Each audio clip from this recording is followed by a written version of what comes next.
الأسد ياسين بونو تسلم الأسد. الذهبي تسلم الحارس الدولي المغربي ياسين بونو وحارس مرمى نادي الهلال السعودي مساء يوم الجمعة 5 يناير 2024 بمركب محمد السادس لكرة القدم من الزميل بدر الدين الإدريسي رئيس تحرير جريدة المنتخب جائزة الأسد الذهبي التي كانت الجريدة قد توجته بها كأفضل لاعب إفريقي للموسم الرياضي 2022-2023.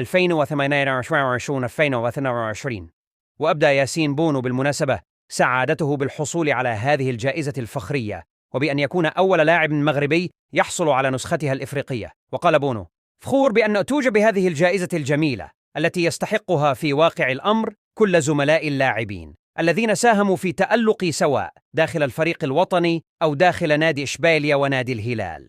فخور أيضا بأن أكون أول لاعب مغربي تحصل على هذه الجائزة، وأهديها لكل أسود الأطلس ولزملائي داخل ناديي إشبيلية والهلال، وأعتبرها حافزا لي لكي أواصل العمل من أجل تحقيق الأفضل في المستقبل بمشيئة الله. شكرا لجريدة المنتخب على تخصيصها لهذه الجائزة الرائعة لمكافأة نجوم كرة القدم الإفريقية. شكرا لكل الذين صوتوا لي من إعلاميين وجماهير، وأعدهم بأشياء أجمل.